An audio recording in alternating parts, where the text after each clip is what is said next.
안녕하십니까. 토요 법회를 시작하겠습니다.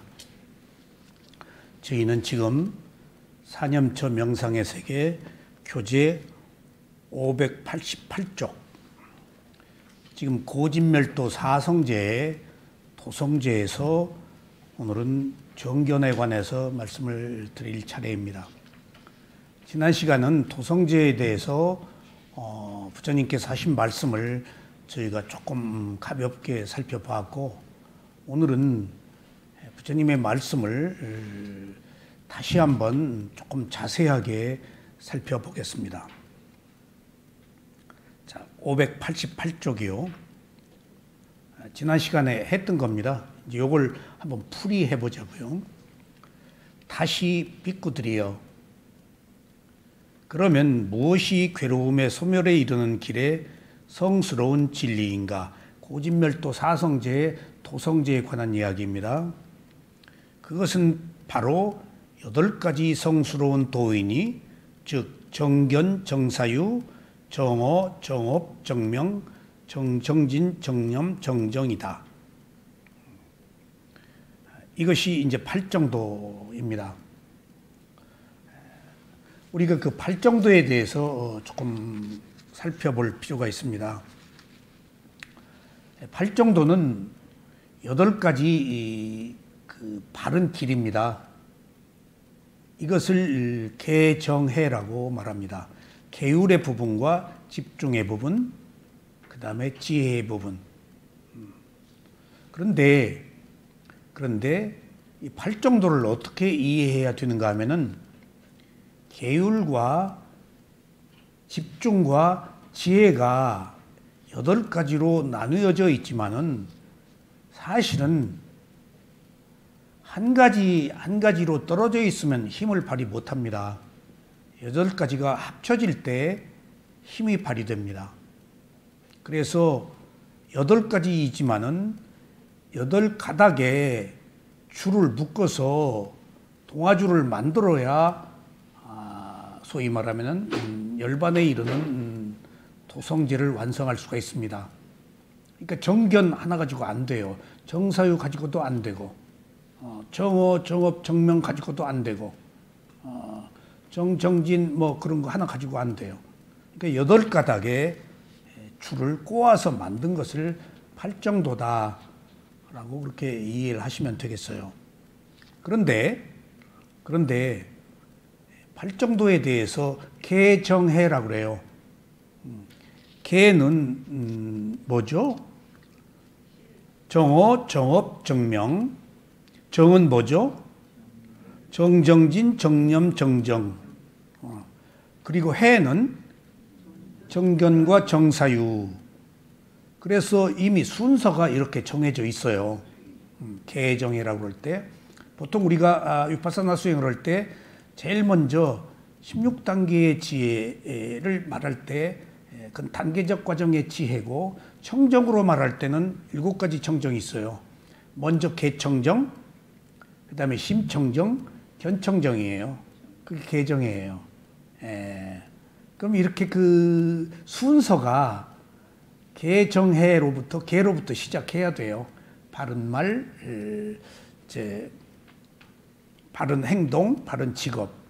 그래서 그런 그 개청정을 가지고 심청정, 이제 정정진, 정념, 정정을 해서 이제 마지막에 정견과 정사유라는 지혜를 얻는 것이 일련의 과정입니다. 그런데 8정도를 말할 때는 정견과 정사유가 먼저 나와요. 앞뒤가 조금 바뀌어 있습니다. 그 부처님의 가르침에 이런 경우가 많아요. 고진멸도 사성제도 고집 도멸이어야 되는데 고진멸이 먼저 들어왔다고요. 그 다음에 도성제. 그러니까 8정도에 개정했는데도 8정도를 말함에 있어서는 정견과 정사유가 먼저 나와요. 이건 순서는 중요하지 않습니다. 그러면은 계율과 집중과 지혜라는 일련의 단계적 과정을 거치는 것이 정상인데, 활정도를 말함에 있어서는 제일 끝에 있는 정견과 정사유를 앞에다 갖다 놓은 것은 실수인가? 이게 미묘한 문제입니다. 자, 정견과 정사유가 있어야 계율을 지키고 집중이 됩니다. 그러니까 이것이 마지막에 조건이 성숙되어서 완성되는 것인데 처음부터 이게 관여를 하지 않으면 안 돼요. 정견이 바른 사유가, 바른 사유는 오늘 조금 이따 공부를 하시겠습니다만은 선한 것과 선하지 못한 것, 업의 과보 이런 것들을 아는 거거든요.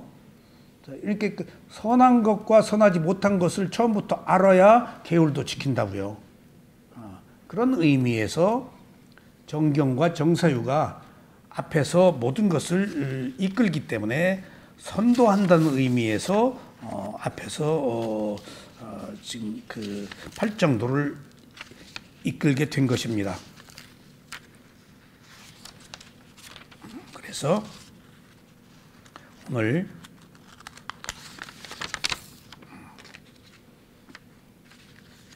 한번 본문을 살펴보시겠습니다.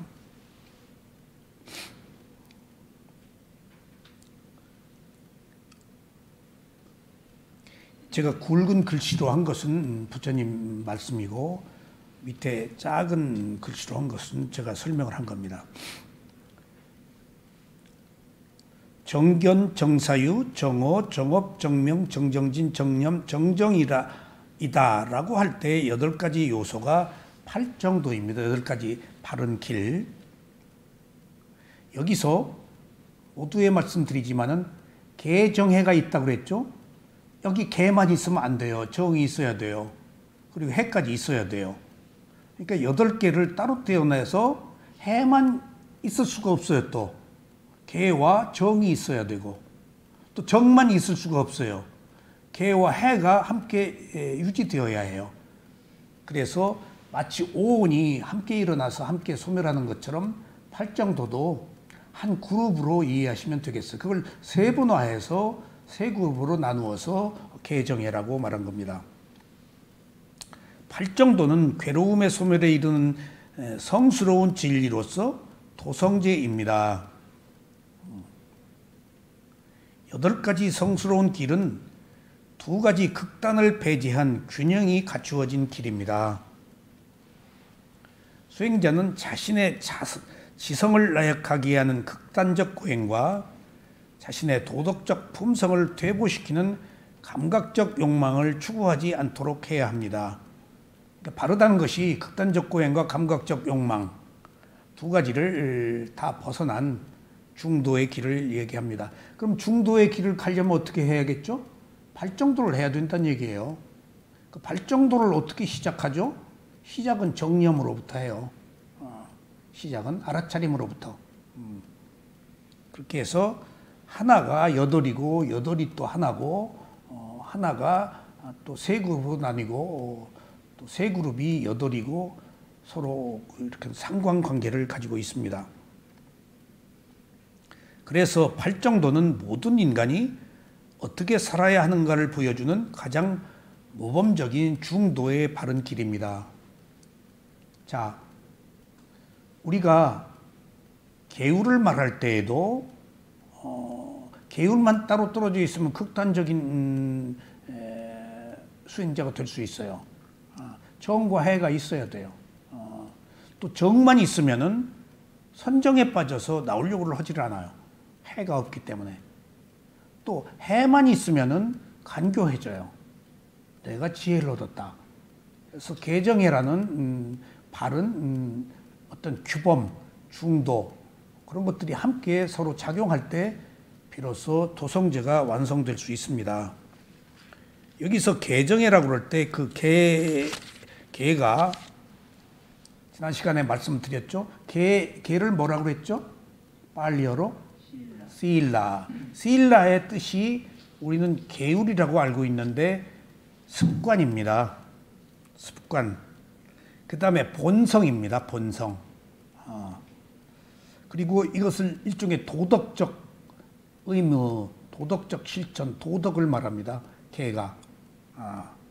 그리고 개라고도 합니다. 개. 근데 율이라고는 안 들어갑니다. 그냥 개예요.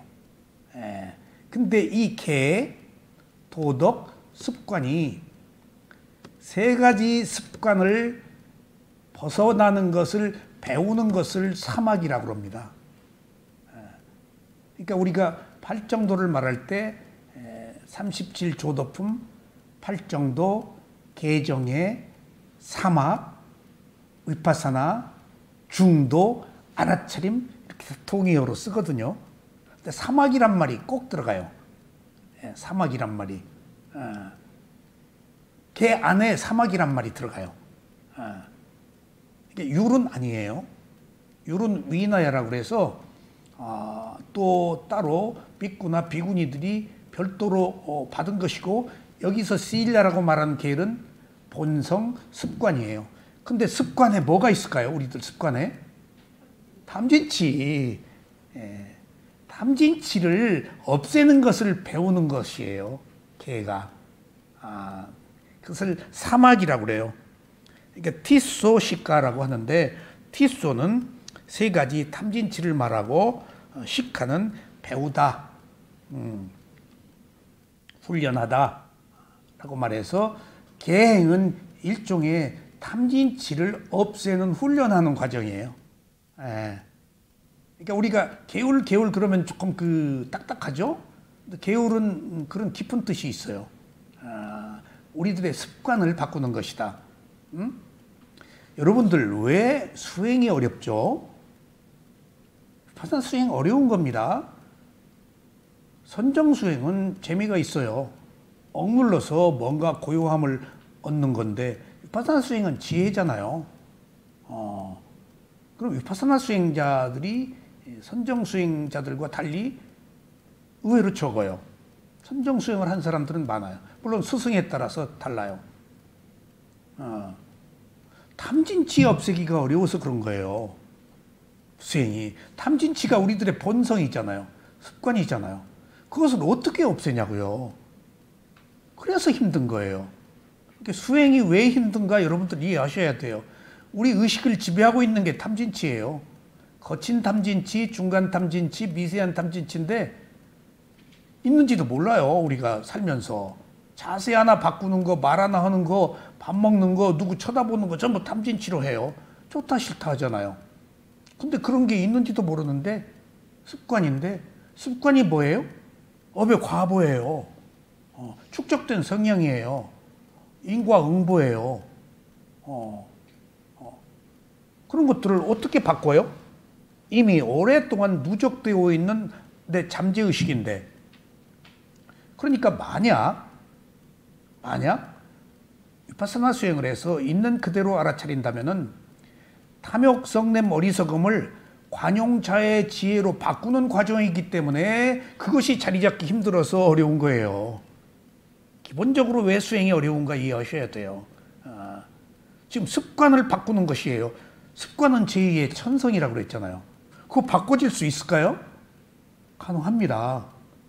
근데 바꿀 수 없다라고 결론 내릴 수 있을 정도의 것을 바꾸려는 데는 부단한 노력과 인내가 필요해요. 팔정도가 다 들어가야 된다는 얘기예요. 계와 정과 지혜가. 어느 것 하나 가지고 안 된다는 얘기예요. 도성제가 팔정도인 이유는 습관을 바꾸는 것이 쉽냐고요. 그게 내 천성인데, 습성인데. 그러니까 여기서 스승 없이 배울 수가 없고 나갈 수가 없고 새로운 세계니까. 근데 우리는 구심력과 원심력 그런 게 있어 회귀하잖아. 계속 돌아가려고 그런다고요. 오용락으로. 그것에 의해서 즐거움을 느끼고 살아왔으니까. 그래서 어려운 거예요. 뭔가 즐거움을 우리는 얻어야 되는데 그런 오용락에 대한 즐거움을 떨칠 수가 없다고요. 그래서 한 것이 또 이제 극단적 고행으로 가요. 즐거움을 없애려고. 근데 이게 지성을 나약하게 하고 극악하게 빠지게 한단 말이에요. 오히려 그것이 더 정신을 지성을 나약하고 피폐하게 해요. 수행을 한다고 하는 것이 극단으로 가버려요. 그래서 수행을 잘못한 사람은 무섭습니다. 파격을 합니다. 수행을 안 한 사람은 기본적인 그 양식이 있어서 그저 가만히 있는데 뭔가 억누르는 사람은 반발력으로 극단으로 가버려요. 수행을 했던 사람이 더 무섭습니다. 종교인들이 더 무서운 경우가 거기에 있습니다. 뭔가 얻으려고 했다가 얻지 못하는 반발력이에요, 그게. 그러니까 뭐 좀 하려고 해도 잘 안 된단 말이에요, 이게. 이유가 거기 있어요. 습관을 바꾸는 것이기 때문에. 개행에 관한 문제예요. 그래서 우리가 있는 그대로 알아차리는 담마, 법이 그래서 필요한 거예요. 탐욕이 있네. 탐욕 못 없애요. 탐욕은 무엇을 먹고 자라죠? 탐욕을. 성냄은 무엇을 먹고 자라죠? 성냄을. 어리석음은 뭘 먹고 자라죠? 어리석음을. 그럼 그 탐욕을 먹고 자란다고요. 그러니까 탐욕을 없애려고 그러면 그게 탐욕이에요. 성냄을 없애려고 그러는 게 그게 성냄이에요. 어리석음을 없애려고 그러는 게 그게 어리석음을 가속화시켜요. 연료를 계속 부어주는 거예요. 그 길밖에 없었어요. 인류사에. 부처님이 찾아낸 게 담마, 법. 법. 있는 그대로 보는 걸 찾아냈어요.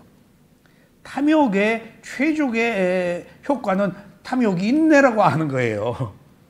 성냄의 최적의 조건은 화냈네? 라고 알아차리는 거예요. 없애려고 그러면 안 돼요. 우리는 없애려고 그랬죠. 뭔가 바라거나 없애려고. 그게 우리가 윤회를 하게 된 직접 배경이에요. 왜 있는 그대로 보는 걸 몰랐잖아요.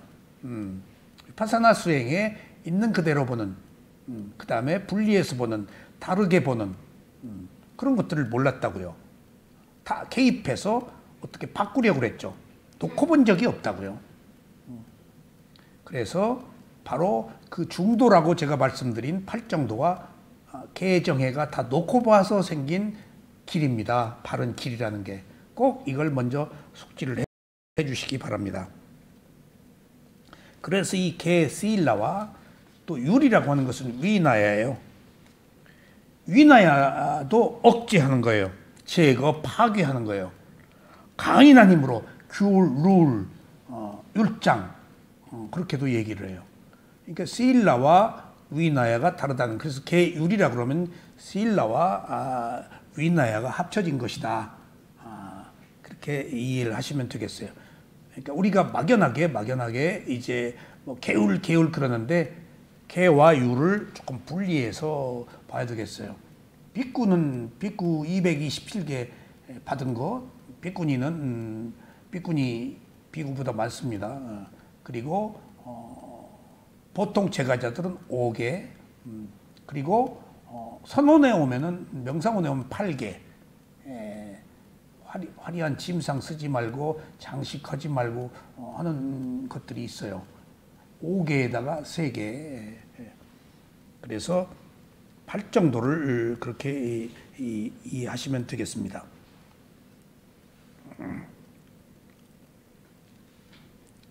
도성제인 8정도는 인간이 어떻게 살아야 하는 것인가를 구체적으로 밝히는 8가지 길입니다. 이것을 실천할 때만이 모든 괴로움에서 벗어나 해탈의 자유를 얻을 수 있습니다. 이 길은 수행자라면 누구나 가야 하는 길입니다. 이 길은 자신의 몸과 마음을 청정하게 하여 지혜를 개발합니다. 그러므로 종교의 신앙 형태가 아닙니다. 이게 바른 삶의 길이에요. 이게 그 불교를 어떤 그 특별한 종교적 형태라고 보면은 덫에 걸려요. 그냥 그 대상을 있는 그대로 알아차려서 바르게 사는 그 삶이에요, 불교는. 거기에 이제 12연계와 고진멸도, 사성제에 대한 그 깨달음이 필요하지만은, 그래서 기도나 예배와 같은 종교의식과 상관없이 오직 자기 내면을 성찰하는 길입니다. 그래서 위파사나 수행을 내관적 지혜라고 말합니다.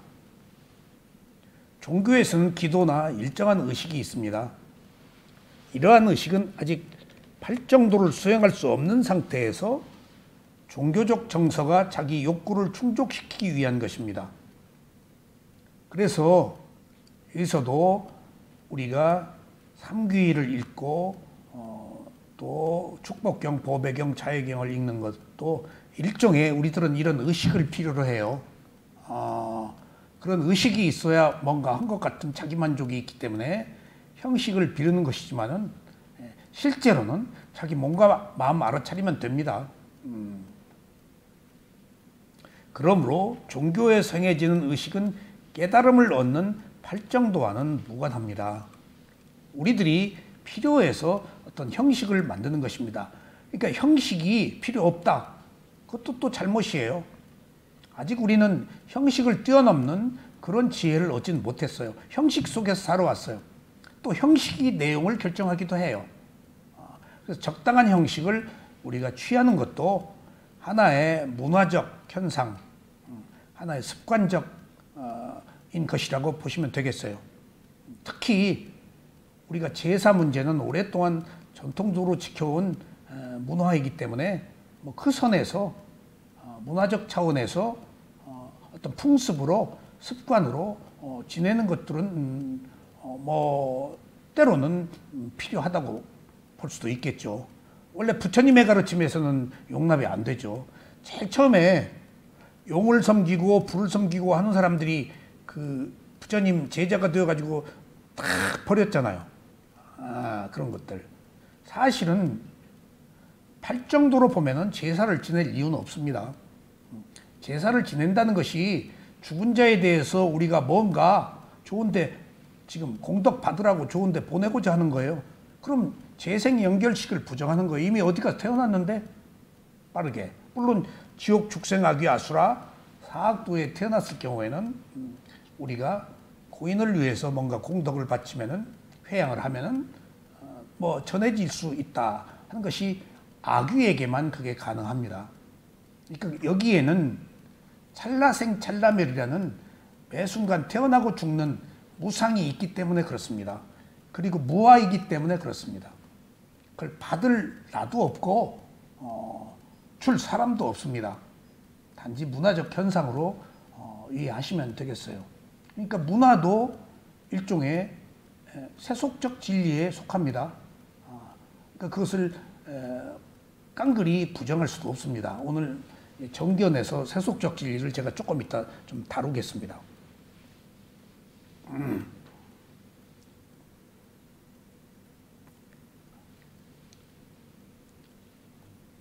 그러므로 우리는 팔정도에 입각해서 살아가야 합니다. 특히 수행을 할 때는 극단적 고행을 하거나 감각적 쾌락을 추구해서는 안 됩니다. 어떤 형태든지 바라는 마음을 가지고 극단적 고행을 한다면 본인의 품성을 손상시킬 뿐만 아니라 남까지도 괴롭힙니다. 우리 수행자의 입장으로 돌아가서 어떤 일이 있더라도 결코 극단적 고행을 해서는 안 됩니다. 더불어 감각적 쾌락을 추구해서도 안 됩니다. 이게 팔정도의 기본 정신입니다. 그런데 여러분들 한 가지, 우리는 감각적 욕망에 대한 즐거움을 가지고 살았어요. 즐거움 없이 못 살아요. 어떤 재미를 느껴야 돼요. 근데 그게 꼭 욕망의 재미여야 하느냐 하는 문제에 있어서 우리의 눈을 뜨게 하는 것이 괴로움이에요. 감각적 욕망을 즐긴 거에 대한 폐해, 괴로움을 볼 수 있어야 돼요. 그게 지혜예요. 그게 고성제예요. 그게 괴로움이 있다라는 위대한 진리가 감각적 욕망이 괴로움이라고 알아야 안 해요. 그러니까 그 감각적 욕망이 뭐죠? 탐욕이에요. 탐욕을 즐기는 것이 욕망이잖아요. 그럼 탐욕을 떠나는 게 뭐죠? 무탐. 그것을 또 다른 말로 뭐죠? 출리예요. 출리. 그래서 삐꾸 비군이 되고 절로 가고 하는 거예요. 그러면 출리에 대한 그 이해를 하려면은 욕망이 괴로움이라고 알아야 돼요. 그래서 출리에 가까운 원인은 지난 시간에 말했지만은 욕망이 두려움으로 느낄 때 출리를 해요. 그냥 출리 못합니다. 그냥 무탐 못해요. 아도바, 도바가 탐욕 아니에요. 아도바 하면은 정관사 하면 무탐이잖아요. 무탐은 왜 하게 되냐고요. 욕망이 괴로움이라고 알아야 돼요. 그래서 욕망에 대한 두려움이 있어야 떠나요. 정말. 그러니까 다 이유가 있어요. 무조건 욕망을 버리려고 그러면 안 돼요. 그러면 욕망에 대한 두려움을 느껴야 욕망을 가까이 하지 않죠? 그런데 또 한 가지, 우리가 위파사나 수행자니까 욕망의 즐거움만 즐거움이 아니라고요. 욕망을 억제하는 즐거움도 큰 거라고요. 근데 그 욕망을 억제하는 즐거움이 여기서 말하는 극단적 고행이어서는 안 돼요. 고행에서는 안 되는데 그냥 욕망이 있네? 욕망을 즐기려고 하네? 라고 욕망을 절제하는 즐거움이 욕망을 느끼는 즐거움보다 훨씬 더 고귀하고 값이 있습니다. 우리들이 얻은 욕망들은 뒤끝이 깨끗이 않아요. 하고도 찜찜하다고요. 뭔가 돈 벌고도 한순간 좋지. 증권탑 어떻게 해결됐나 모르겠네. 뭐 찜찜하잖아. 돈 벌어도 늘 언제 떨어질지 모르고. 근데 욕망을 절제하면은 이미 뒤끝이 깨끗 청정해. 그러니까 우리가 욕망의 즐거움만 얻으려고 하지 말고 욕망을 절제하는 즐거움도 한번 선택해 볼 필요가 있어요.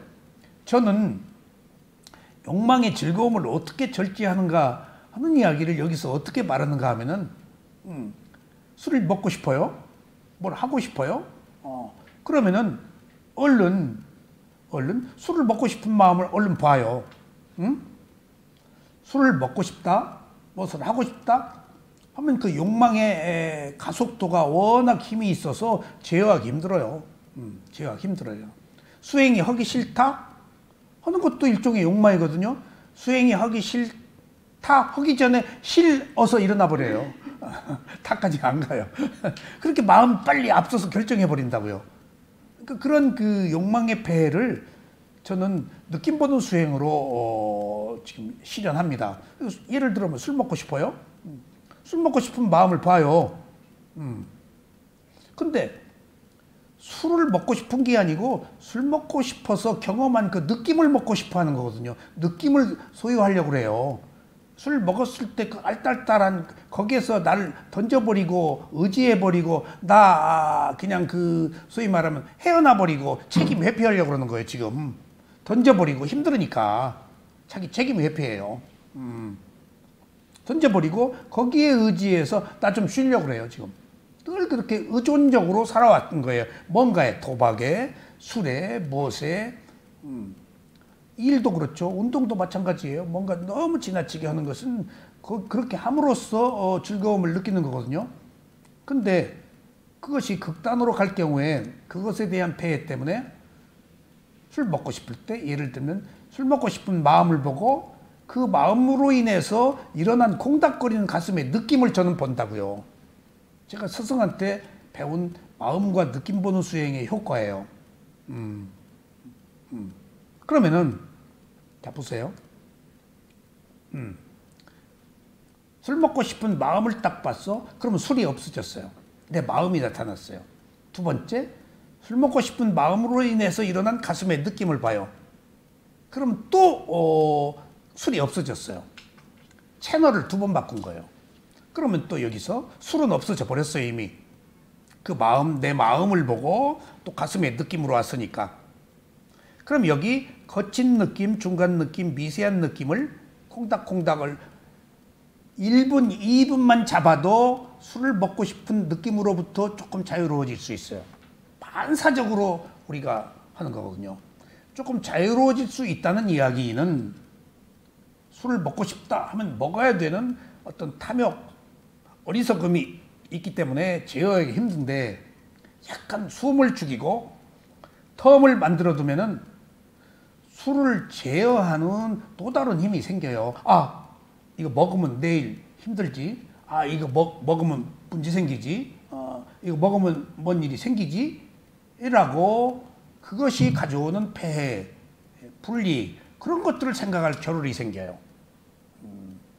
그러니까 탐욕이 없을 때는 탐욕이 없어서 좋지만은 관용이 있어서 좋다고요. 알아차림이라는 것은 그렇게 이중주의 효과가 있어요. 성내지 않으면은 성냄이 없어서 좋지만은 성내지 않았을 때 자애가 생겨서 좋다고요. 그게 수행이에요. 그러니까 우리가 어떤 욕심을 버린다 할 때 버리기가 어렵기 때문에 얼른 그 마음을 보고 가슴에 느낌을 보는 그런 수행을 하면은 조금 작은 틈새만 있어도 그걸 바탕으로 참는 것, 절제하는 것, 그것을 키울 수 있습니다. 반사적으로만 행동하지 않아도 매우 몇 초 차이예요, 이게. 몇 초 차이예요. 몇 초 차이에 우리가 넘어가 버려요. 몇 초 차이에 증권사요.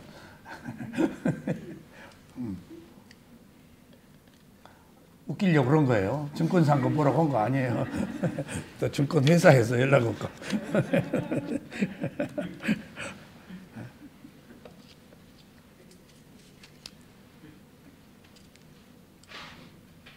그래서 팔정도의 8가지 바른 길은 하나하나가 단계적인 지혜로 이루어지는 과정이 아닙니다.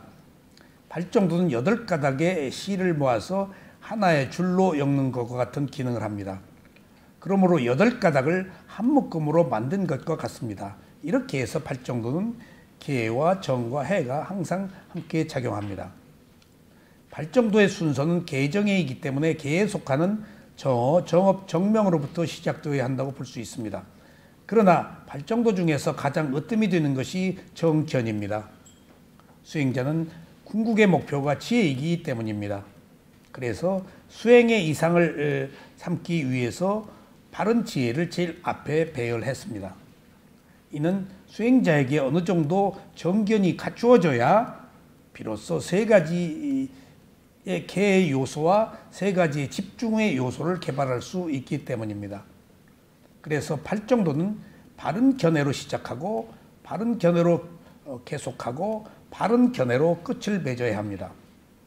정견이 나머지 7가지 요소를 이끌어야 하기 때문에 팔정도는 정견으로부터 시작합니다.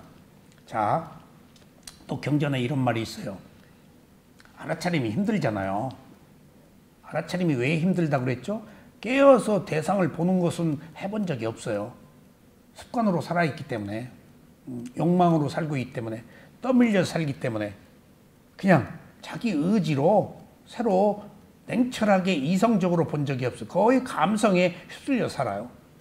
근데 수행은 이성이거든요. 근데 그 알아차림이 어렵잖아요. 알아차림이. 근데 어려운 알아차림을 지탱하기 위해서는 믿음이 있어야 돼요. 믿음이. 그리고 노력이 있어야 돼요. 알아차리기가 어렵다면서요. 근데 경전에서는 지혜가 알아차림으로 이끈다는 말이 있어요. 지혜가. 이게 지금 정견이 알아차림으로 이끈다는 거예요. 팔정도에서 정견이 앞으로 왔잖아요. 나중에 개발되어서 끝에 가 있는 정견과 정사유가 지금 이 앞에 와 있잖아요. 그럼 지혜가 이끄는 거예요. 그럼 보시자고요. 우리가 수행을 한다는 사실은 5가지 인드리야 5근으로 수행을 하죠. 앞에서 믿음이 있죠. 그 다음에 믿음이 있어야 노력을 하죠. 노력을 해야 뭘 하죠? 알아차릴 수 있어요. 알아차림이 지속되는 것이 집중이에요. 집중이 되면 마지막에 뭐가 생기죠? 지혜. 그렇게 해서 4가지 조건이 성숙되어서 5번째 생긴 지혜가 만들어졌단 말이에요. 만들어졌어요. 그럼 만들어진 이 지혜는 지식과 달리 나의 것이에요? 나의 것이 아니에요? 지식은 나의 것이 아닙니다. 지혜는 나의 것이에요. 자기가 직접 체험한 거예요. 수행을 해서 노력, 알아차림, 집중으로 지금 이해가 돼버렸단 말이에요. 알아버렸어요. 어느 수준으로. 그럼 자기 거예요? 자기 것이 아니에요? 자기 것이 됐단 말이에요. 그럼 자기 것이 됐다면 내 베이스에 있어요? 없어요? 있다고요. 바탕에. 그것이 앞에서 믿음과 함께 알아차림을 이끈다고요. 노력을 하게 되고. 그래서 앞에 정사유, 정경과 정사유가 있어야 되는 이유도 이런 이유예요.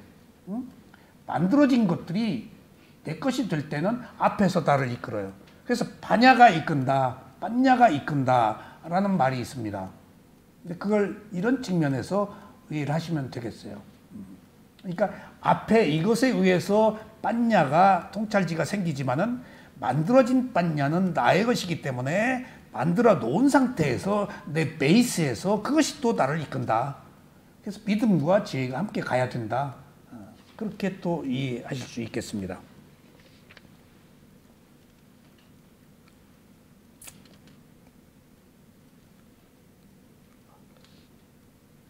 자, 이제 정견입니다. 빅구들이여, 그러면 무엇이 정견인가?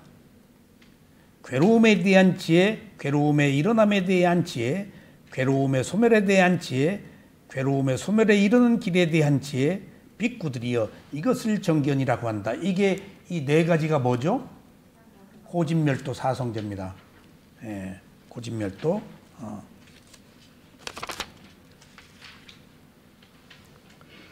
여기서 괴로움에 대한 지혜가 뭐죠?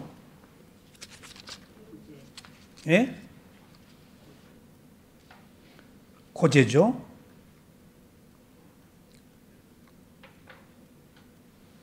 뭐가 고제예요? 괴로움에 대한 지혜가. 태어남이 괴로움이에요. 오는 제일 끝에 들어가. 태어남이. 또 뭐가, 늙음이. 또 병듦이, 죽음이, 슬픔, 비탄, 고통, 고뇌, 절망이, 즐겁지 못한 것이, 그리고 즐거운 것이 떨어지는 것이, 원하는 것을 얻지 못하는 것이, 그리고 마지막으로 오취원이 괴로움이다. 여기서 오온과 오취원은 어떻게 다를까요? 오온은 누구를 말할 때 오온이라고 그럴까요? 아라한을 말할 때 오온이라고 그래요. 예. 아라한은 오온을 집착하지 않아요. 그러니까 법념처의 두 번째가 오취원이에요. 범부는 오온을 집착해요. 아라한은 오온을 집착하지 않아요. 그러니까 아라한이 집착하지 않으니까 안 태어나는 거예요. 아셨죠? 그러니까 괴로움 나왔네. 괴로움 이것이다. 지금 생로병사가 괴로움이야. 원하는 거 얻지 못하고 즐거운 거 즐겁지 못한 거, 그다음에 슬픔, 비탄, 그런 게 전부 괴로움이야. 그래서 괴로움은 세 가지가 있다고 그랬죠. 세 가지가. 첫째, 고고성. 그건 뭐죠? 일반적 괴로움. 두 번째는 변화로 인해서 괴로움. 세 번째는 오온을 가지고 있어 생기는 괴로움. 그런 것들이 불가기 괴로움이다. 그러니까 그것을 아는 게 괴로움의 성스러운 진리야. 그러니까 지금 제가 열거한 이렇게 그 고성제의 내용을 아는 것이 정견이라고요. 왜 괴롭냐고요. 지금 이것 때문에 괴롭다고요. 생로병사 때문에. 그러니까 구조적으로 우리는 괴로울 수밖에 없어요. 그러면 또 여기서 괴로움 얘기가 나왔으니까 말이지. 뚝하라고 지금 말하고 있는 괴로움이 실제로는 나의 괴로움이잖아요. 근데 불교에서는 무아라며. 근데 아직 자아가 있기 때문에 괴로운 거예요. 무하면 안 괴로워요. 구조적으로 내가 어리석어서 괴로운 거예요. 그러니까 내가 어리석어서 괴롭고, 또 뚝하라고 하는 그 빨려의 뜻도 하찮고 실체가 없는 것이라는 뜻이 있어요. 항영 우리는 괴로움이라고 얘기하지만은 실제 우리들이 가지고 있는 괴로움은 지금 여기서 열거한 이런 내용들인데, 우리가 일상을 살면서 불가피 지금 맞이할 수밖에 없는 것들이잖아요. 근데 내가 없으면 괴로울 이유가 없죠. 내가 있기 때문이에요. 구조적으로. 그러니까 불가피 우리는 괴로워요. 그래서 내가 없다라고 본다면 이것은 괴로움이 아니고 하찮고 실체가 없는 거예요. 그러니까 우리들의 현실적으로 주어진 괴로움은 내가 있어서 생긴 괴로움인데, 이제 탐욕성 내 머리석음을 여의면은 무상고무아를 알아서 나 없음을 알을 때 그것은 괴로움이 아니에요. 그러면은 이것은 지혜가 나서 괴로움이 아니지만은 조금 가깝게 괴롭지 않은 방법을 찾아봅시다. 아까 말씀드렸죠? 탐욕을 없앨 수 있는 가장 좋은 방법이 뭐다고? 탐욕이 있네.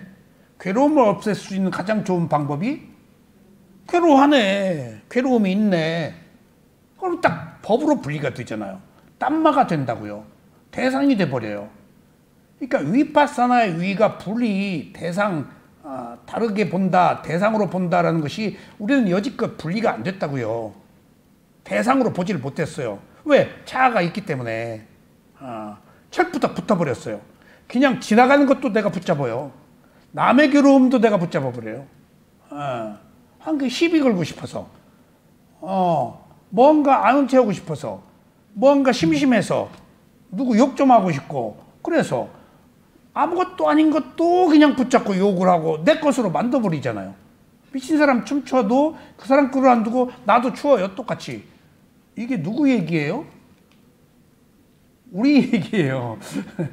이 세상에서 나오는 모든 시시비비 나하고 상관없는 일도 내 감각적 욕망의 즐거움 때문에 화내고 싶어서 어리석고 싶어서 지금 불러들여서 내가 지금 진흙탕에서 노는 거예요.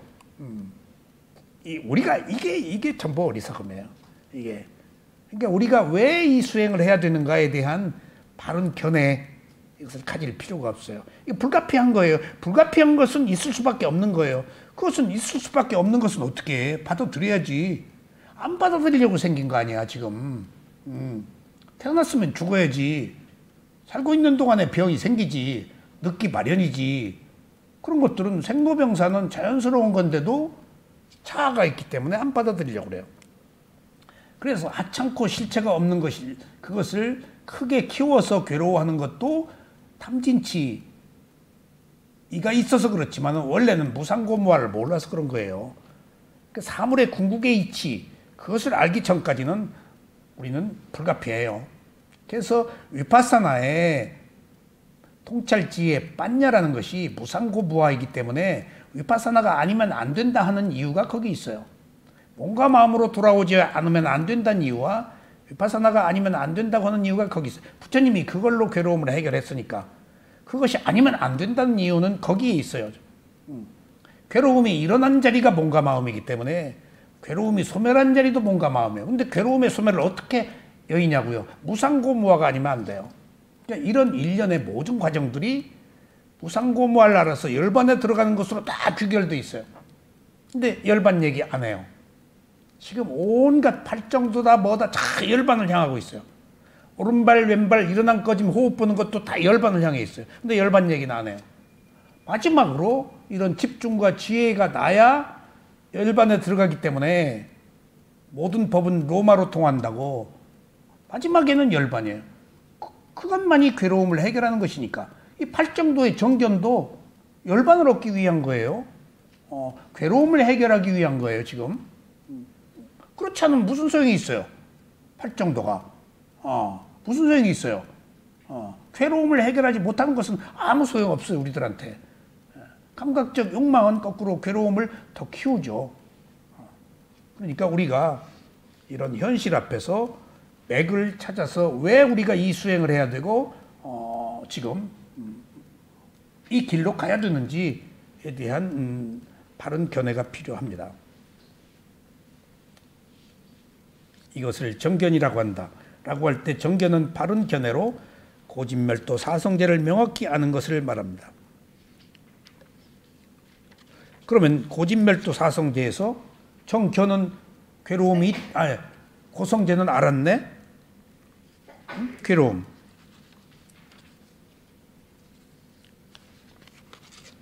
그러면은 괴로움의 원인은 뭐예요?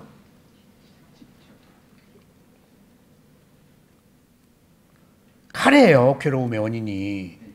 가래. 그러니까 즐거움과 욕망을 끊을 수 없고 이것저것 즐거움을 찾는 것이 가래예요. 괴로움의 원인이 가래예요.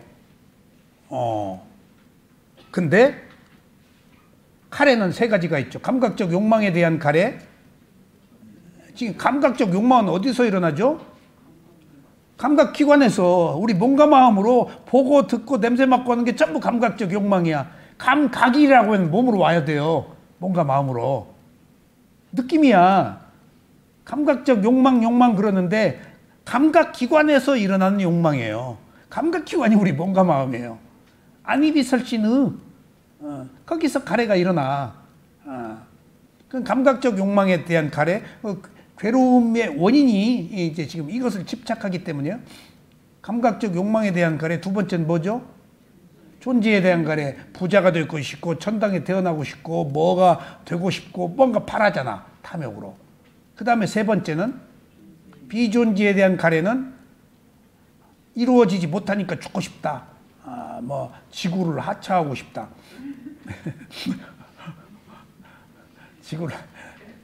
지구를 하차하고 싶다. 옛날에 한국의 신문사의 컷 하나가 일본에서 화제가 된 적이 있어요. 그 컷이 하나 있잖아요, 신문에.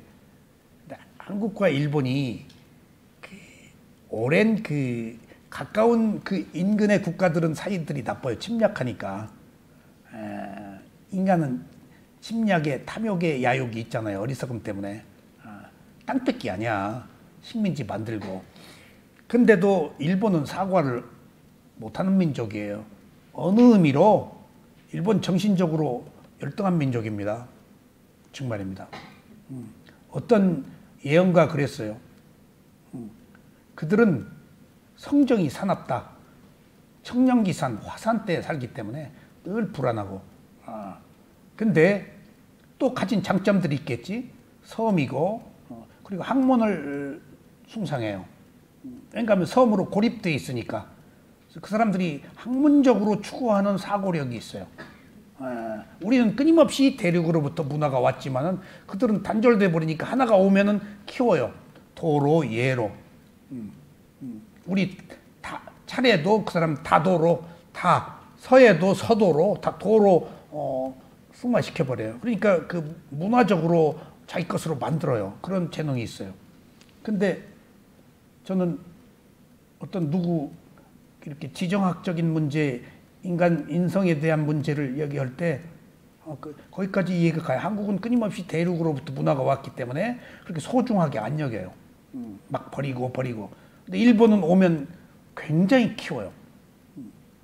근데 그들은 청량기산에 태어나서 용맹하고 거칠고 지정학적으로 힘성이 사납대요. 그러니까 침략을 하는 거야. 근데 그들의 이마에 덕이 있으면은 세계를 지배한다고 그랬어요. 근데 그들은 이마에 덕이 없다고 그랬어요. 그러니까 그 독일은 식민지 침략하고 사고했잖아요. 근데 우리에게 핍박을 주고 그냥 임진왜란부터 계속 침략하고 한국 도공들 잡아다가 도자기 그렇게 세계적으로 꽃피우고 다 불교도 갖다가 그렇게 꽃피우고 했음에도 불구하고 근성이 사과를 못하는, 사과를 하려면 죽어버려요. 타고 태어난 거예요. 그건 체질적으로. 그거 뭐라고 할 거 없습니다. 그렇다고 본다면 1등 국민은 아니에요. 우리는 상당히 1등 국민적 요소가 있어요. 대륙과 붙어 있고 정이 많고 그런 의미에서 우리는 스케일이 커요. 미래는 한국이 뭐 크다 그러는데 그런 지정학적 관계 때문에 늘 우리는 침략자로 본단 말이에요. 침략자로. 제가 옛날에 소비자연맹 정광모 회장을 만났는데 몇십 년 전 얘기입니다. 그때 일본 고등학생들이 한국에 수학여행을 부여로 왔어요. 우리는 대단하게 알았죠. 대단하게. 일본 학생들이 백제 수학여행으로 왔다는 사실은 대단하게 봤는데 그 정광모 회장이 뭐라 그러는가 하면은 와서 그 사람들 통역이 뭐라 그러는가 하면 식민지 지배했던데 온 거예요 지금. 그 우월감을 느끼러 오는 거예요. 우리는 몰랐지. 비류백제가 갔잖아. 그래서 천왕가를 형성했잖아. 그러니까 비류백제 일본 서기에 저거 내 땅이라고 했단 말이야. 내가 지배했다고. 제야 사학에서는 그래요. 그러니까 거기에 의해서 부여, 충청도, 전라도 그 몽천, 도성, 이남이 백제잖아요. 여기도 백제입니다. 서울도. 지배했다. 그러니까 이제 사학은 그렇단 말이에요. 그래서 그 컷에 뭐라고 나와 있는가 하면은 삽으로 일본을 떠가지고 삽으로 일본을 섬을 딱 떠가지고 저쪽 태평양에다가 훅 던지는 그런 그 컷이 나왔어요. 일본 옆에 있는 게 싫다. 그러니까 그것이 한국 컷이 일본 만평에 실려가지고 갑론을반일복에서 했던 얘기. 그러니까 그 지정학적으로 이런 문제들이 생긴다고요. 그러니까 다 자기 입장에서 자기 생각을 하기 때문에 지금 이런 문제들이 생기잖아요. 그러니까 그 존재에 대한 가래, 감각적 욕망에 대한 가래, 존재에 대한 가래, 비존재에 대한 가래, 이 세 가지가 지금 괴로움의 원인이다고요. 지금. 근데 그것은 하찮고 실체가 없는 건데 우리는 대를 물려가면서 계승하고 원한을 삼고 하잖아요, 실제. 그러니까 역사라는 것, 전통적 가치라는 것들이 사실은 어느 의미에서 우리를 더 남노하게 하고 더 괴롭게 해요. 그러니까 이 지금 아까 종교의식이 아니다라고 모두의 말씀을 드렸지만 불교는 깨달음에서는 무아이기 때문에 어떤 사회적 가치관, 통념, 역사적 문제 그런 것들 다 뛰어넘어야 돼요. 언제적부터 내가 한국 사람이냐고요. 언제적부터 일본 사람이고. 적어도 깨달음이라면은. 그러니까 그런 현실적 문제가 사실은 우리들에게 피치 못할 어려움으로 남아있기 때문에 우리가 괴로움에서 못 벗어난 겁니다. 계승되잖아요. 전통적으로. 가치관이. 그래서 이 괴로움의 원인은 가래 때문이다. 가래 때문이다. 그런데 제가 지난 시간에 말씀드렸죠. 괴로움의 원인은 가래 때문이라고 1차적으로 얘기하지만은 고진밀도 사성제에서 괴로움의 원인은 뭐라고 그러죠? 집착으로. 가래 뒤에 집착이 있잖아요. 여기. 가래 때문이다가 지금 느낌에서 감각기관으로 넘어가는 초등 단계예요. 근데 사성제에서는 괴로움의 원인은 집착이다 라고 나와 있어요. 가래가 집착으로 가요. 가래는 초등이면은 집착은 여기서 육체적 느낌이라고 하면 이 가래는 정신적 느낌으로, 집착은 정신적 느낌으로 넘어간 거예요. 하나 더 상승한 거예요. 그런데 빠타나라고 해서 24연기에서 보면은 가래가 아니고 집착이 마음의 종자 과보로 넘어간대요. 가래는 초등에 입질하는 수준인 것 같아. 이 십바타나에서 보면은 집착했을 때 그것이 굳어져 가지고 이제 넘어간대. 그 마음의 종자 과보에 집착이 넘어간대. 그래서 고진멸도 사성제의 집성제가 괴로움의 원인은 집착이다 라고 말하는 것 같습니다.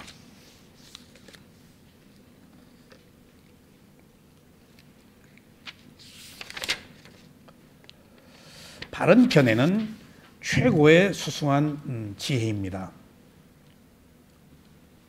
이 지혜는 자신의 몸과 마음을 있는 그대로 지켜보고 괴로움이 있다는 것과 괴로움의 원인이 집착이라는 것과 괴로움이 소멸한다는 것과 괴로움의 소멸에 이르는 길이 팔정도라는 것을 아는 지혜입니다.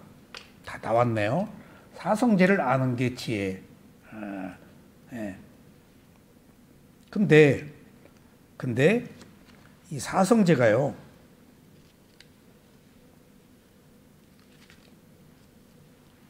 아까 집성제 했죠? 그러면 괴로움의 원인은 집착이다. 해서 끝났잖아요. 어? 자, 여러분. 12연기가 인류사의 가장 위대한 기본이 되는 사상이자 진리인 이유는 12연기 안에 생로병사가 다 있고 윤회가 있고 괴로움과 괴로움의 소멸이 다 있기 때문에 31개의 존재계의 모든 생명이 이 범주 안에서 이 질서 속에서 태어나고 죽고 합니다. 여기 못 벗어나요. 연기. 부처님이 유일하게 여기서 벗어난 분이에요. 그렇다면 부처님이 아닌 모든 사람들, 아라한이 모든 사람들, 수다원, 서다함, 아나함, 아라한이 아닌 도과를 얻지 못한 모든 사람들은 윤회하는 생명들이거든요. 그럼 윤회하는 생명은 집재와 고재, 집재의 고재라는 세속적 진실에 살고 있어요. 근데 부처님이 고진멸도 사성주 중에서 멸성제, 느낌에서 가래로 넘어가지 않으면은 느낌과 가래가 소멸하죠? 그러면 열반에 들어간단 말이에요.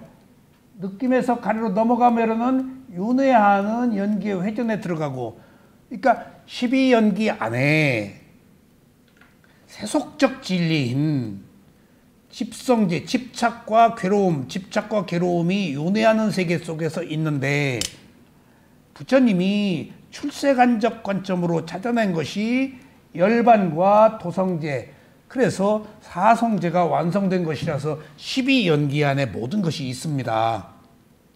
그러면은 여기서 아까 괴로움의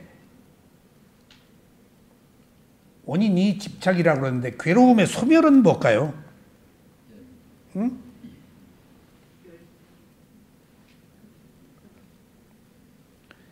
뭐가 시들어야죠? 괴로움의 소멸은?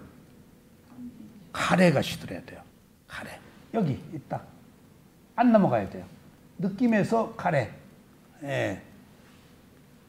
그래서 지금 괴로움이라는 게 뭔가 알았어요.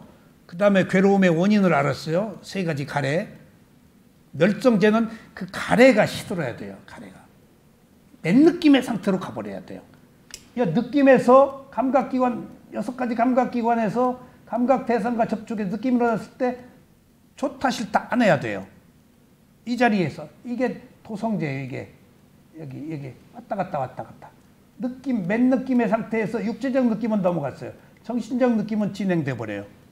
그냥 좋다 싫다 안 하고 맨 느낌, bear라고 그러죠. bear 영어로.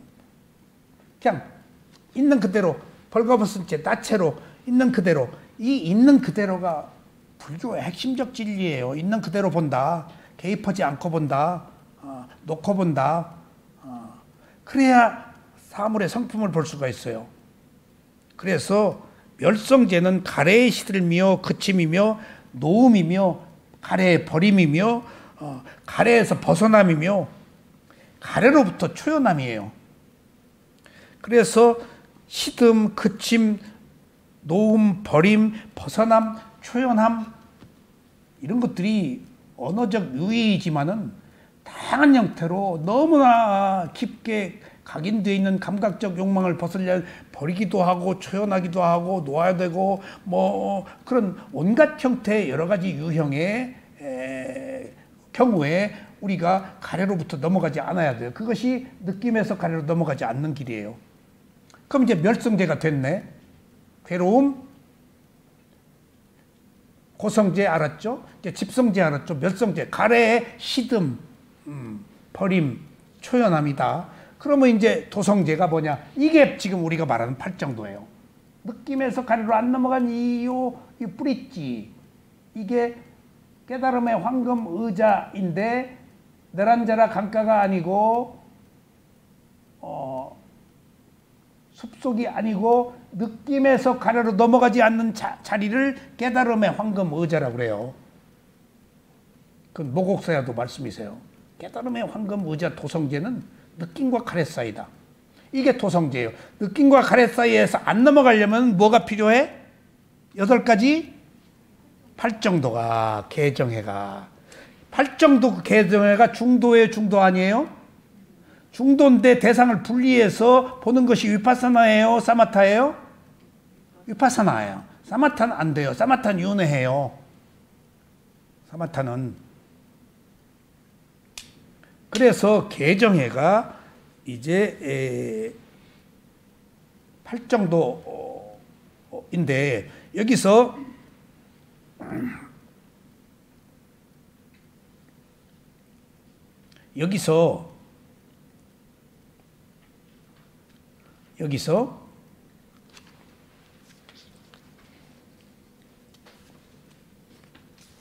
팔리어에 아비실라 시카라고 있어요. 아비실라, 계행에 대한 학습.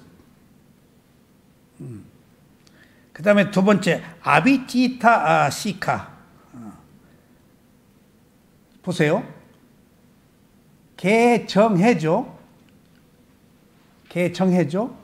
그럼 계율이 실라예요. 정은 뭘까요?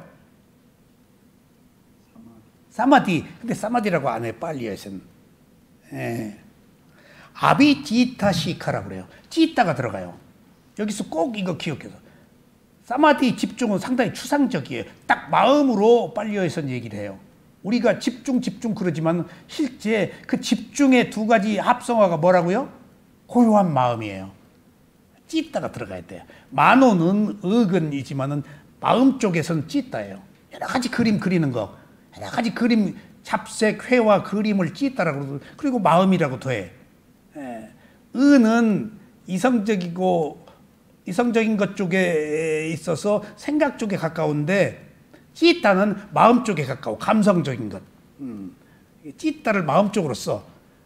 찌따, 마노, 윈야나가 다 마음인데, 이 찌따라고 할 때는 우리들이 계속 여러 가지 그 그림을 그린다. 다양한 색깔에. 해서 이 찌따는 무엇과 관계가 있느냐? 수상행과 관계가 있어요. 수상행. 수상행과 관계가 있어요. 그런데 여기서 아비실라 시카, 계행에 대한 학습인데, 두 번째 아비지타 시카라고 그래서 아비 사마디 찌따가 아니고 아비지타 시카라고 그래서 마음 집중에 대한 학습. 그러니까 우리가 보통 사마디 하는 것에 그냥 사마디라고만 알고 있어서 집중이라고? 그 집중의 원래의 뜻이 찌따예요. 지금 찌따가 어떻게 되는 게 집중이야? 심일경성, 마음이 한 곳에 오래 머무는 거. 그래서 고요한 마음을 집중이라고 그래요. 아셨죠? 집중이 뭐죠? 고요한 마음. 고요한 마음일 때 내가 흥분했어요, 안 했어요? 화냈어요, 안 냈어요? 욕심 부렸어요, 안 부렸어요? 그 고요한 마음에서 지혜가 빤냐가 생긴다고요. 그러니까 정이 없으면 안 되는 이유가, 그런데 이제 그 고요한 마음을 정정은 빨리어가 뭐라고 해요? 예? 빨리어 정정.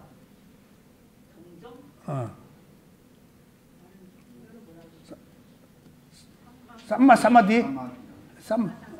사마디.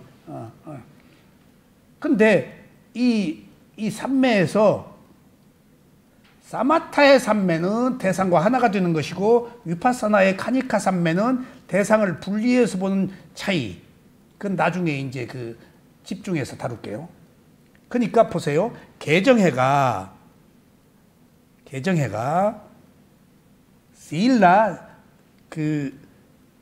실라 시카, 집중은 무슨 시카라고? 아비가 아니야. ATHI, 아디, 찌따 시카. 꼭 여기서 찌따 시카라고 알아야 돼요. 그러니까 집중은 무엇과 관계가 있어요? 마음이 고요한 거. 제가 이것을 미얀마에서 세우민에서 들었어요. 이게 집중이 뭐냐? 고요한 마음, 고요함과 마음 두 가지 합성어다. 세우민에서 옛날에 들었어. 보통 집중 그러잖아. 그것을 한문으로는 뭐라고? 심일경성 그러잖아. 대상과 가서 오래 머무는 것, 마음이. 이게 고요할 수밖에. 집중에 대한 이제 이해가 필요해요. 근데 착 붙어서 억눌러서 머무느냐, 띄워놓고 혼란하더라도 투시해서 보느냐 하는 차이가 사마타와 위파사나야. 그러니까 삼매에서 사마타와 위파사나가 구별돼요. 아셨죠? 그리고 세 번째는 아디빠냐시카, 최상의 지혜에 대한 학습. 이게 삼학을 얘기할 때 계속 계행에 대한 학습, 그다음 마음 집중에 대한 학습, 빠냐에 대한 지혜에 대한 학습, 이런 것들을 개정해라고 해요. 학습이 들어가야 해서 개정에는. 그러니까 그 학습을 뭘로 해? 위파사나의 발정도로 하는 거야. 위파사나의 발정도가 아니면 학습이 안 돼요. 그러니까 이 팔정도가 지금 위파사나에만 있어요. 대승불교의 팔정도 그렇게 강조 안 해요. 사마타니까 빠냐해는 지금 이야기 안 한다고. 빠냐 무상고무화는 얘기 안 해요. 그리고 금강경에 아라한이 있지만은 여기서 그 초기에 그 18부파불교 생겼을 때 대승에서는 아라한 인정 안 해요. 인정 안 해요. 오직 붓다요. 그러니까 붓다가 많아요. 근데 아라한이나 붓다나 다 같거든요. 그러니까 열의 10호 중에 삼마 삼붓다도 있고 뭐 세존도 있고 열애도 있고 아라한도 있듯이. 근데 대승에서는 교리상으로 아라한을 인정 안 한다고 저 경전 공부할 때 들었어요. 하여튼 조금씩 이제 파가 갈라지면서 견해들이 조금 상이해진 것 같아요. 어쨌든지 그 이후에 부파불교들이나 여러 가지 불교에서 떨어져 나간 조금 남마와 멀어진 것들을 가만히 제가 이렇게 살펴보면 읽어봐요. 경량부, 설일체유부 그런 것들이 기록이 없지만 설일체유부 건 남마 거, 경량부도 조금 있어요. 보면은 12연기에서 벗어나 있어요. 12연기에서. 완벽하게 이게 제시를 해주는 거예요. 12연기가. 여기 외부적 힘이 개입될 수가 없어요. 이 안에 다 있어요. 고진멸도 사성제와 위파사나까지. 토성제와 집성제가 있으니까. 그러니까 이 12연기에 사물의 이치, 여기 무상고부화가 다 있고, 여기 번뇌의 굴레, 업의 굴레, 과보의 굴레, 여기 얼마나 복잡하게 돌아가요. 이것이 완벽하게 스크럼돼 가지고 거대한 질서처럼 돌아가는 것에 다른 외수가 없어. 정말입니다. 여기에 가장 결정적인 것은 조금 이따 나옵니다. 12연기가 주는 가장 결정적인 것. 우주의 질서, 한 생존의 질서, 31개의 존재의 세계의 질서, 업의 질서예요. 업의 질서예요. 12연기는 원인과 결과, 조건 지어진 거, 업의 질서를 제시하고 있어요. 이건 신비예요. 이건 부처님도 찾아낸 거지 만든 게 아니에요, 누가. 어떤 거대한 질서가 있어요. 거대한 질서가. 근데 그 질서의 한계, 허용, 그것은 어디까지 미치는지는 부처님이나 알지 우리는 모르죠. 쉽게 말하면은 지진 나고 화산 나는데 사는 사람이 어떤 업이 관계가 있나 없나 그것까지 우리는 미치지는 못해. 왜냐하면은 어떤 종교인이 일본 지진 났을 때 예수 안 믿어서 지진 났다고 그래가지고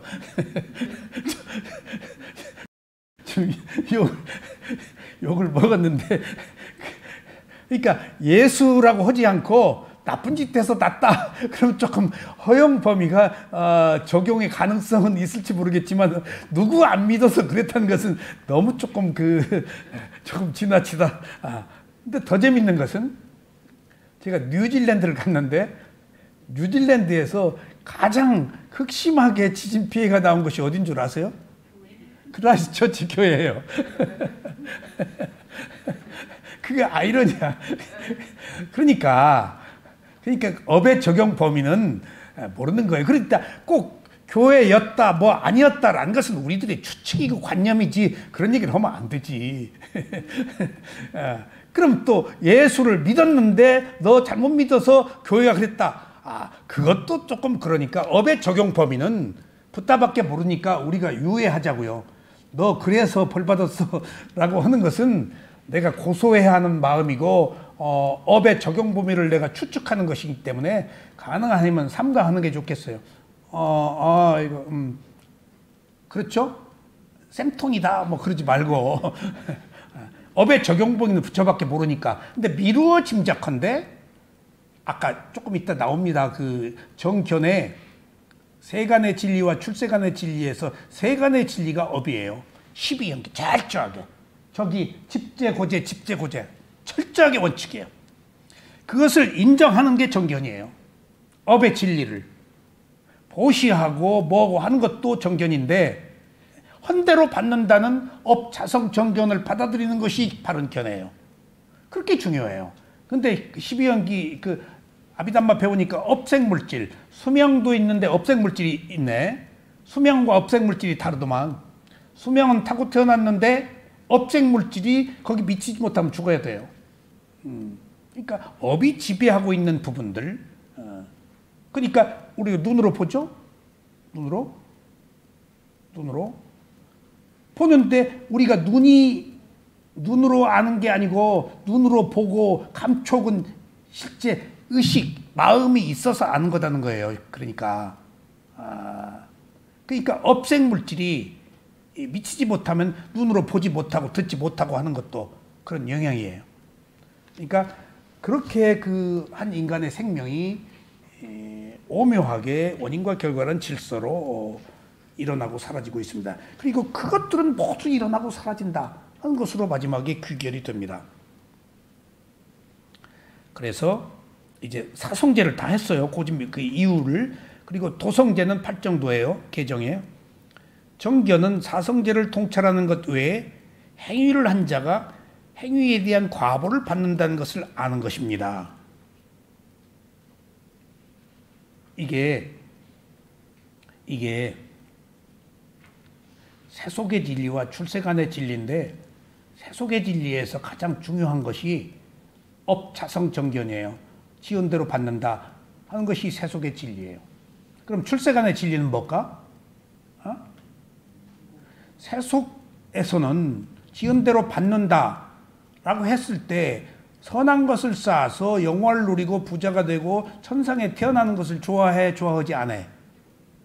그럼 거기 머물려고 해, 머물려고 하지 않아? 머물려고 하지 않는 것, 거기서 또 차고 나가는 게 출세간이에요. 업으로부터. 거기에 안주하고 거기에 머물고 그러거든. 근데 그것이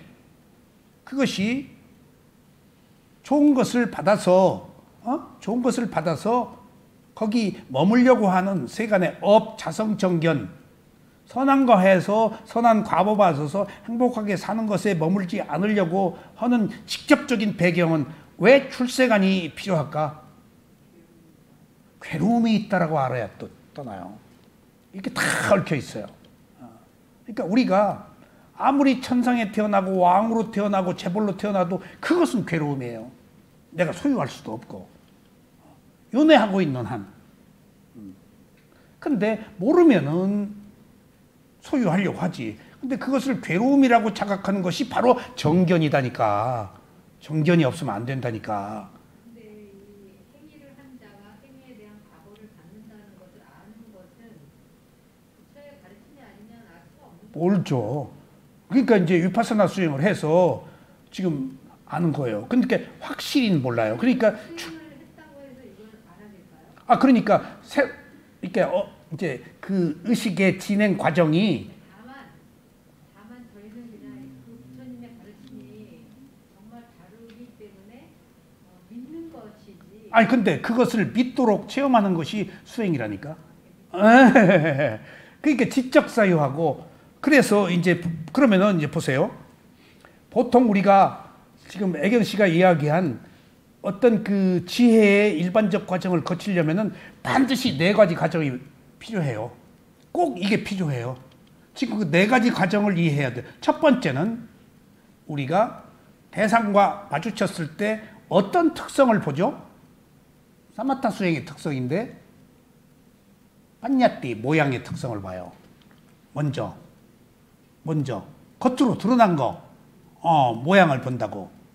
두 번째는 이 특성 네 가지가 굉장히 중요해요. 두 번째는, 첫 번째는 고유한 모양의 특성을 봐. 이게 그 사마타 빠냐띠예요. 두 번째는 고유한 특성을 봐. 이건 뭘까요? 파라마타 위파사나예요. 아셨어요? 첫 번째는 무슨 특성? 두 번째는 위파사나는 사마타와 달리 느낌이기 때문에 모든 대상이 다 고유한 특성을 가지고 있어. 뜨거운 거, 차가운 거, 단단한 거, 부드러운 거. 그게 지수화풍 4대예요. 모든 느낌들은 각자 고유한 영역이 있어요. 그걸 고유한 특성이라고 그래요. 근데 고유, 그것만이 가지고 있는 특성. 그게 위파사나의 특성이에요. 그게 느낌이요, 느낌. 어떤 물질 이런 것은 모양의 특성은 똑같아. 무자, 하늘 똑같아. 그냥 관념이니까, 반야띠니까. 그러면은 특성 네 가지 중에서 이게 업자성정견으로 진행돼가는 일련의 과정이에요. 세 번째는 뭘까? 조건지어진 특성, 원인과 결과. 그리고 나서 네 번째 무엇으로 완성될까? 보편적 특성, 일반적 특성, 무상고부화라는 거예요. 세 번째는 조건지어진 특성이 원인과 결과, 12연기의 업사상. 그쪽에서 이제 이해가 돼. 근데 그것은 위파사나 수행에서 2단계 지혜밖에 안 돼. 3단계 삼마사냐냐나에서부터 무상고부화를 보는 단계로 쭉 올라가야 돼. 그것이 무상고부화가 무슨 특성? 일반적 특성, 또 보편적 특성. 자, 우리가 특별하다고 하는 그것이 모든 사람이 똑같이 적용되는 것이 가장 진리가 무슨 특성이라고? 보편타당한 거예요. 지금 누구에게나 있는, 부처님 믿어야 천당 간다는 게 아니고 지가 헌대로 받고 다 부처님은 가르침만 주고 모든 사람에게 똑같이 공이 동일하게 적용되는 보편적 특성, 일반적 특성이. 그러니까 불교의 가르침이 어떤 질서에 귀의하는 거라고요. 무상고무화라는. 마지막에 도달한 곳이 지극히 합리적이고 지극히 사물의 이치에 귀의하고 업자성정견이 들어가 있고. 그러니까 그 인내천 사상, 천도교에서 말한 그런 순천자는 흥하고 역천자는 망한다 하는 그런 어떤 한 질서의 흐름 속에 한국 종교도 들어가 있어요. 지금 상당히 고급한 사상이에요. 지금 하느님 무조건 믿는다 아니잖아요. 그거 천도교. 우리나라가 정신적으로 그렇게 뛰어난 종교적 사상을 모태적으로 가지고 있어요. 지금 그런 얘기 어디서 못해요. 아프리카에서 그런 얘기 하겠어요? 이슬람이 그런 얘기 하겠어요? 지금 하느님 믿는 거다고 어떤 질서, 순리, 사물의 이치에 따른다는 얘기거든. 그게. 근데 이런 얘기에서 조금 이제 아쉽지만은 종교 연구하면서 천도교 교령 가서 만나고 식사 같이 하고 했는데 교전 좀 봅시다 해서 줬는데 다 한문이야. 너무 어려워서. 그러니까 내가 밥 먹으면서 이거 젊은 사람도 있는데 이거 좀 한글로 좀 풀어서 하지 라고 슬쩍 지내. 한글 있어요 그러더라고. 보니까 그냥 뭔 말인지 모르는 옛날 구닥다리 하면. 그래서 제가 너무 한문 때문에 불교 접근을 못 해가지고 지금 빨리어를 싸띠다 뭐다 한 말을 가능하면 알아차림이다 뭐대로 사마디다를 쓰는 이유가 이해하면 우리말 좀 써서 사람들에게 이해가 좀 쉽게 하려고 지금 하는 제 깊은 뜻도 있어요. 한문이 뭔지 모르잖아요. 지금 출리도 몰랐는데 구경은 뭐요? 또 아까 구경 모른다 그러는데. 예? 어디서 들었어요? 탐구할 구자 끝날 경이에요. 탐구하는 게 끝났어요. 그럼 뭐예요 그게? 부처님 열반이에요. 수다원 열반 아니야. 구경 열반이 부처님 열반이야. 탐구할 구자에다가 경지 경자. 아니 끝났경. 그런데 그게 그러니까 탐구하는 것이 끝난 것이 부다 열반이. 구경 열반이라고. 경계에 다다랐다 이런 뜻이. 예. 근데 이제 아니 그러니까 그 부처 한문이 표 2문자라서 그래요. 저도 한자 세대인데요. 그래서 뭐 1800자 외우고 그래서 내 생각은 한자는 다 알고 있는데 그 3일자니까 배우면서 그 해석을 해놓은 게 구경의 경지 그래가지고 구경의 경지라는 말 처음 한문 쓰면은 되는데 어쨌든지 그런 것들이 다 제가 한문도 어려운데 이왕이면은 빨리 우리말로 쉽게 쓰고 싶었던 왜냐하면 캐톨릭은요 계속 바꿔요. 캐톨릭이 굉장히 그 공동번역 기독교는 같이 공동번역 안 보거든. 문익환 목사님도 그 같이 번역했어요. 문익환 목사님이 그 신학자였는가 봐. 근데 천주교에서는 쓰는데 기독교에서는 안 쓰잖아. 부교에서 쓰는데. 그러니까 그 캐톨릭은 계속 쉬운 말로 사람들에게 이해시키기 위해서 그 자기들이 소중하게 여기는 바이블 경전 그 기도문을 계속 바꾸는 거 보고 이 사람들이 2000년 역사를 가지고 있어서 상당히 그 소위 말하면 지혜가 있구나. 그렇게 바꿔야 돼. 뭔가 막 어렵게 긍휼이 여기시옵고 어쩌고 저쩌고 지금 꽝 잡는 게 매야. 지금 알기 쉬워야지. 근데 저는 이렇게 생각해요. 그 우리나라 불경이 한자로 돼서 어려워서 차라리 괜찮다. 빨리요. 아니 그러니까 스님도 뭔 말인지를 모르니까 그러니까 그건 그 불가피. 그러니까 지금 위파사나가 들어왔어도 이렇게 그 사람들에게 각광을 받지 않는 너무나 그 고정관념에 그리고 그 문화의 역사에 젖어 있단 말이에요.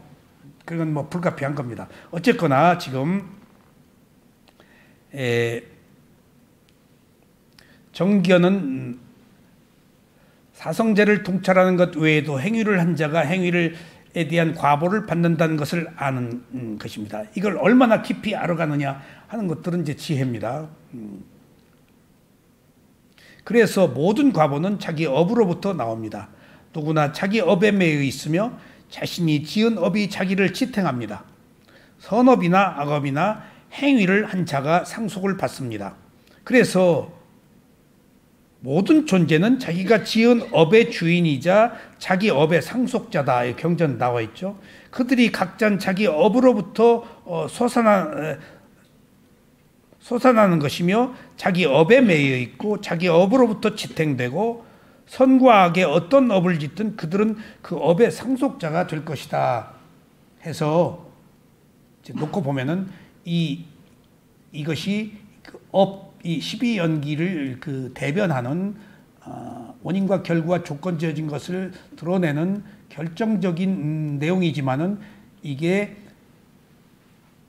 해탈로 가는 것은 아니고 세속적 진리라고요. 거기 매면 안 돼요. 또 업에 그 얘기예요. 업에 매이지 말아라. 업에 매이면은 그걸 즐겨요. 그것도 벗어나야 돼. 그 업으로부터. 그러니까 윤회가 끝나는 것이 업이 끝나는 거 아니야. 그 업으로부터 벗어나야 돼. 그러니까 불교도가 꼭 이게 굉장히 중요한 얘기예요. 불교도가 너무 지나치게 업에 의존해서는 안 된다는 얘기는 업을 받아들이되 업에 안주하지 말고 그 업조차도 벗어나려는 속박의 자유로부터 벗어나려는 해탈을 얻어야 된다는 것을 시사하고 있어요. 기본은 세속의 진리는 속죄는 업이에요. 근데 출세간에서는 그 업을 버리는 게 출세간이에요. 그렇게 업 하나로 왔다 갔다 해요. 그러니까 버리니까 윤회가 끝나는 거지. 그 업을 집착하면 안 되지. 시간 됐어요?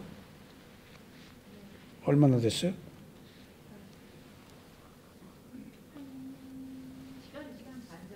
네.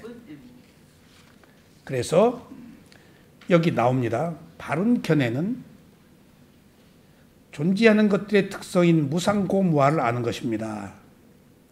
이것은 존재하는 것들의 보편적 특성이라고 하고 일반적 특성이라고도 합니다. 이러한 바른 견해를 가질 때라야 비로소 카레가 소멸될 수 있습니다. 그런데 아까 말씀드린 최고의 가치 4단계에서 보편적 특성, 일반적 특성이라는 것은 너무나 낮은 곳으로 임하소서야. 모든 사람들에게 특별한 삐까번쩍한 게 아니야. 이게 낮은 곳에 있다고 누구에게나 있고.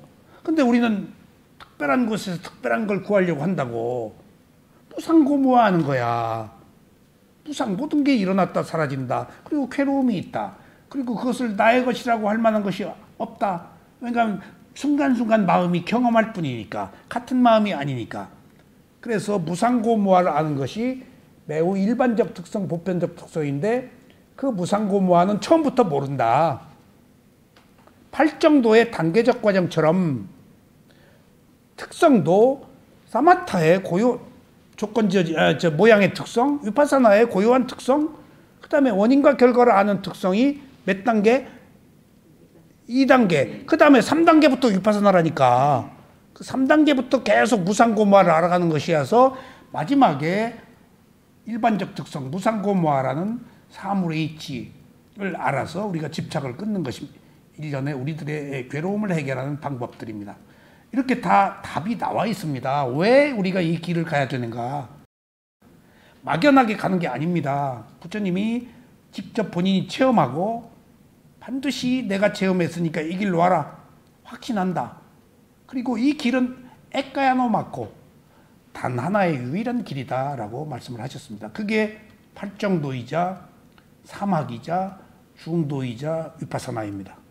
자, 오늘 여기까지 말씀드리겠습니다.